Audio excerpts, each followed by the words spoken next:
3, 2, 1. Hello there, Pickly Peeps. How are you today? Happy Friday! Yay! Friday! Now, depending on what you already have done, you may hate me today because you might end up with homework on a Friday. I know no one likes that. Because today, Pickly Peeps, today we are going over the top 10 must-have product photos. Now, disclaimer, you don't really need to have all 10 of these. You can get away with just a couple of them, but I do at least want you to be aware of all of these photos because they can all play a different role and impact on your lookbook. I just want to preset before we get started on these that I have all of the photos kind of grouped together by how you would shoot them, or at least how I would shoot all of these photos. And then once we're done with the list, if you want, I will take you outside so you can actually be witness to a super duper quick photo shoot. If you're already a pro photographer, if you already know everything you need to know about photography, then you can stop once this list is done. And if I move too fast here on the list, it will be right down in the comments so you can see items 1 through 10 on this photo list. So let's get started. Item number 1.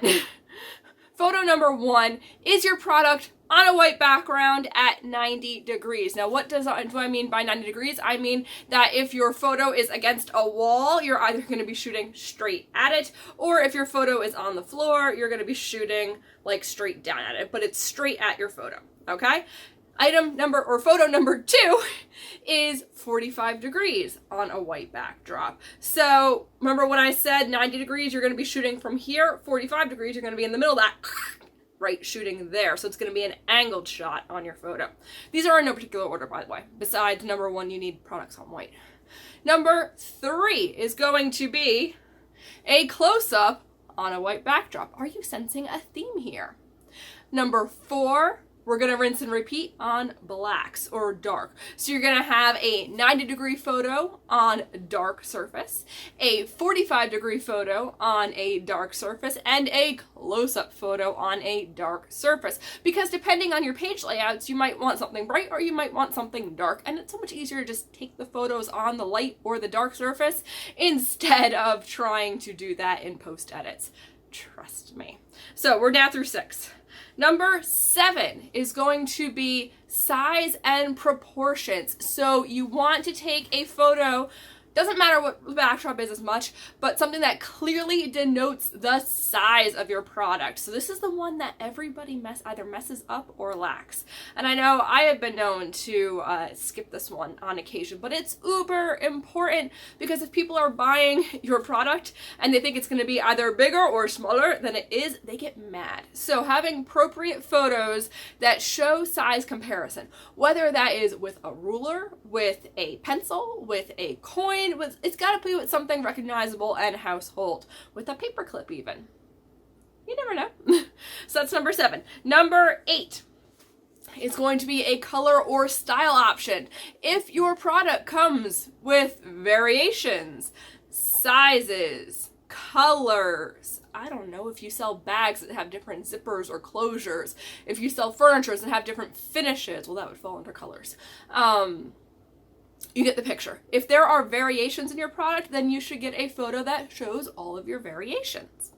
Okay? Number 9 is going to be the group set. So if you compare your one product that you're focusing on with a couple other products, that is really great because people see how it works cohesively in a set. And people love buying sets. People love buying stuff that matches. And even if you don't have direct matches, if you have something that just goes with it, that's a great option too. And finally, number 10 is including the human element. Now, this does not mean a modeled photo. Even if you have clothing, this does not necessarily mean a modeled photo. You could have someone holding up a shirt and it's blocking out their face like they're putting it on a clothesline. That's a human element. If you are doing jewelry, it could be like a bracelet or a ring. It could be posed on the hand. It could be the fingers holding it. If you're doing mugs, it could be a hand grip on there. If you're doing scarves, it could be a scarf like draped on the setting and with a hand like petting it or whatever. just introducing a hand. If it's something to do with feet, you can introduce a foot. That is going to be really, really awesome, and it's going to bring the human element in there. Anytime we see anything regarding humans, whatever the body part, it does a little bit let us set ourselves into the setting of the photo, and it lets us kind of reflect on ourselves with the product. Does that make sense? Okay, so if you are a pro photographer and you knew all this already, and you're probably saying, Melissa, you're dumb. There's a whole bunch of other photos. You should prioritize those photos instead. Well, you're probably right, but I am not a pro photographer. I know enough to be able to get by with awesome photos without being a pro, without having really expensive camera equipment, and without spending ridiculous amounts of time on my photos, because that's kind of, I don't know about you, when I first started doing product photos, the biggest thing that I didn't even want to start, I didn't even want to set up a shoot, because I knew it was going to take so much time. It's going to take time to set the pics, to set the products, and then to take the pictures, and the pictures are going to be bad, so I got to take the pictures again, and then I got to edit the pictures. Ugh. Yeah, I really, really, really hated product photography. Still, it's better now, like, if I'm in the mood for the photography, but if I'm not in the mood, I can still get through it. Oh, and if you want a bonus photo, a number 11 in there, do something that includes a plant or includes something living. Like, yeah, I guess an animal would work. The human element kind of counts for that, but people seem to really love photos with plants, so especially succulents. Succulents are super trending right now in 2020. They are still the super trending plant. So there we go. Now, if you're a pro photographer or you have all of these photos already, you can go ahead and skip and relax for today. Go have an extra cup of coffee on me, even though I know it's late at night, but you can still have a cup of coffee on me. And otherwise, if you're like, shit, I don't know how to do some of these photos, come with me. We are going to the studio. Not really. We're going outside. Okay. Welcome outside. Welcome to our patio, and I will show you right here behind me. This is literally my photo setup. This is literally it. And we have to work fast because I have about 5-10 minutes until I get direct light shining on my whiteboards. So let me turn you around here. And you can see these, I literally have 2 pieces of foam core that are white. That is what I'm using as my white backdrop. So let's get going here. I have 2 products that I brought out from my new collection. So I have these little earrings right here. So I'm going to start with my 90 degree. And this is, you can see they're leaning up against the wall. About as close as I can make them. And I'm going to come in here and I am going to hold my camera pretty straight. If you are doing top-down shots, I definitely recommend getting a tripod. But what I'm going to do, I'm doing this just with my cell phone, is I'm going to tap on the product.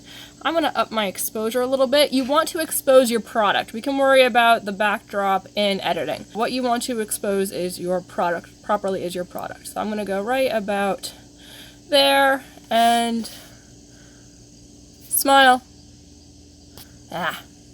Usually I have a voice command, so I don't have to touch my phone when I do that. Okay, so there's 90 degrees.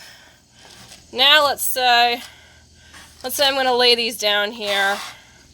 So if I was doing top-down photography with them laid down, which I don't like doing just because whatever, we can do it like this. So that would be a 90.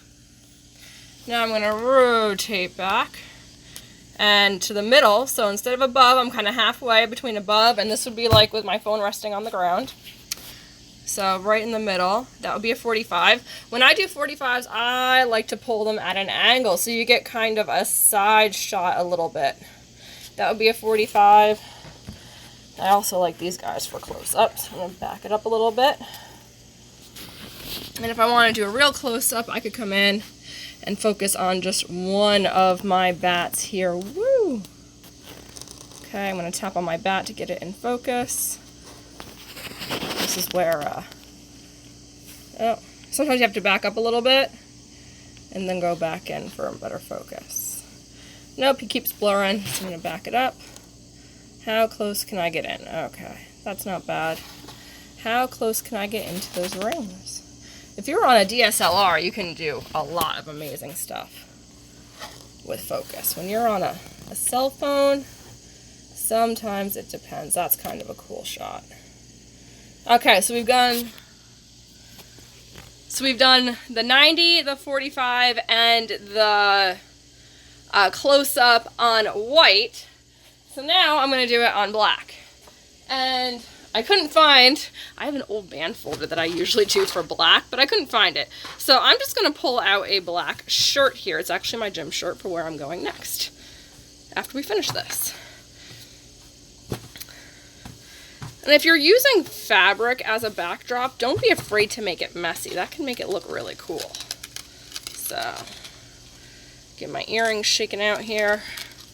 Scarves, tea towels, all those kinds of things make for really cool black backdrops. So, let's flip you around. And you can see now there's my shirt and my earrings. Photo that. Come in a little closer.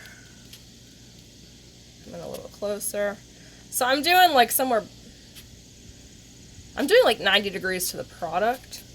So if I want to do a 45, I can do that. It's kind of cool. Let's see if I can lay them down just flat on the shirt. Nice thing with the shirt, with earrings, they can be a bit of a pain in the butt. But I can do it up. And we can go in here. Ta-da! Now you can see probably there's a lot of yellow reflection on my earrings, on the silver.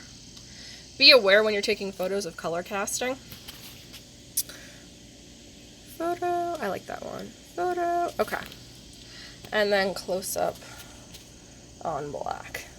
The close up on black would be more impressive if I took the earrings off the card, but I'm not doing that right now because we are on a time crunch. Okay. Alright, so there we go. We did the whites, we did the blacks. Now we're going to do the size proportion one. I don't know if you guys probably just saw that my reverse screen is dirty, so fun times. So for size proportions, I have a little out of the box one here for sizing. I have them. I'm going to put my earrings here on a box of mints. Ta-da! Ta-da! Hopefully you're seeing the flash. Every time I flash, that's a photo.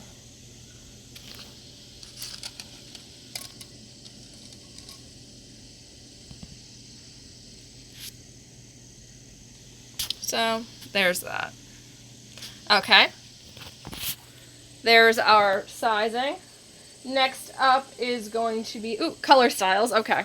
I'll admit I didn't bring my stuff out here for color styles. I also have these in black and purple, so I'm just going to skip the color variations one for right now. And then we have the group set. So I have these earrings. I gotta put you guys down for a second. No, cool. I can put you on the windowsill. Even better. Okay, so for sizing proportion, or for sets, I have a matching bracelet that goes with these earrings. So hang on, let me just get this on the screen because I don't have a tripod here. Okay. There we go. And here I have one for set. So I have the earrings and the bracelet. I thought I was going to like that. I don't really. Set up, so I might just do my bracelet here wrapped around the earrings. Okay, so there's a shot. I could even do this one on black. It'd probably look really good on black. I tend to like side angle shots when I do stuff. So there's that. If you're doing fun styled stuff, or you can also do for the sets, they don't have to be just on a plain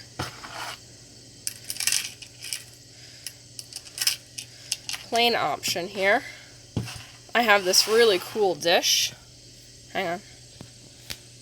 I was like, oh, neato. Let's see. We can put... come here, earrings. It's harder to do one-handed. Earrings.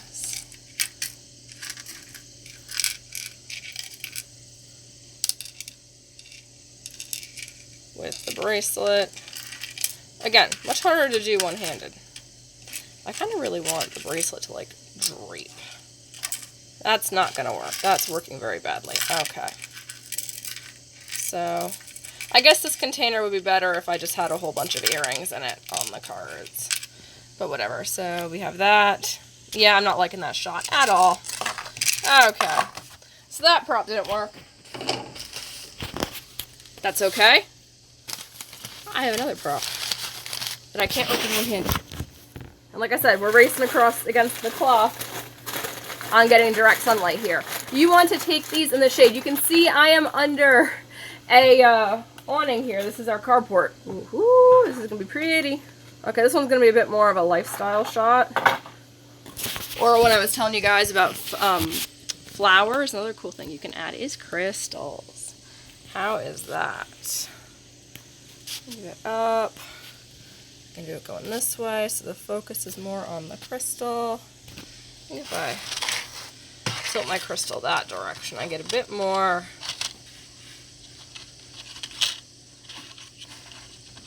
lighting play off it. If I had a if I was in a studio setting and I could control my light, I would have something shining like onto the crystal. I would have light shining this way or back that way just to really get it to sparkle and light up. But I don't have that right now. So it's just gonna be what it is. This might be a cool one to drape. Do that bracelet drape that I wanted to do. Okay. I can't tell if this is a cool photo or if it's a really crappy photo, but that's a cool setting for a close-up. And let's see if I up my exposure any, what happens. Besides whiting out the backdrop. So, another cool one you can do before I do the human element, and this is going to be slightly difficult. I'm not well prepared for this shot here, but I got this one from Replica Surfaces. It's really neat. So you can put a piece of fabric, like a scarf or something, down. This is called a depth of field shot. So if you are shooting on a cell phone, like me, then you would do this. If you're on iPhone, it's in portrait mode. If you're on Android, this shot would be live focus, I think. Let me see here. So let me flip you guys around. So you can see what I did here. It's not very exciting from above. I have my crystal, which is high. I have my earrings, which are medium, and I have my Ouija tin, which is kind of low. But I'm going to come here to live focus. I'm going to come out in front. Let's see if this looks any kind of cool. Oh, I think my, I got too much bunch shirt in there. That or my crystal is not quite big enough. Okay, let's go. We want the earrings to be in focus. Okay, I gotta move them a little bit further forward. So from above, I have my crystal really right next to my white backdrop. I have my earrings several inches in front of that. And I'm going to have my Ouija tin not too far in front of my earrings. So the point of this right here is it's making a line. Doot, do-doot, do-doot. I have the effect on, which is why it's all looking blurry. But now if I come here, and we focus on the earrings, I'm just going to rest my camera right here. And you can see that that crystal in the backdrop is all blurred out. Isn't that cool? So that is taken with live focus. Versus if I just do regular photo, it doesn't know what to focus on. I'll show you both of those. I'll show you both of those in post edits, okay? Because I'll go through next and I'll show you each one. Each photo finished, all right? So there's all those. What's left? The human element, all right. So for my earrings, with the human element, I'm going to make this really, really simple. And I am simply going to hold my earrings. Hang on, the one keeps wanting to flip on the card for me. Okay. And just a simple shot like that. And like I said, usually I have a key phrase. I have a verbal command. I say smile. And the phone takes pictures. It's fantastic. Even better than a remote, because if I'm using two hands to hold the phone, Doesn't work too well on there. Okay, Pickly Peeps, I hope you enjoyed our little quick foray into product photography. I want you to let me know down in the comments which photo style are you going to try to shoot before we put it all together on Sunday. Or did any of these types of photos surprise you? Did you not think of any of them before? Or were you like, Melissa, I know all this already. Come on, get something better for me. I'll take both options. So while you're down there commenting, make sure that you hit like, and if you haven't already, subscribe to this channel. We have just 2 days left in our stellar branded lookbook that sells series here. And I don't know, I'm thinking there might be a couple of bonuses. I don't know. Would you guys like some bonuses afterwards? I don't know. We'll see. Also linked down below is the playlist to all of the videos in this series. So if you've missed any or you need a refresher on videos 1 through 4, you can click that link and go ahead and find those. Otherwise, happy photographing, and I will see you tomorrow. Bye!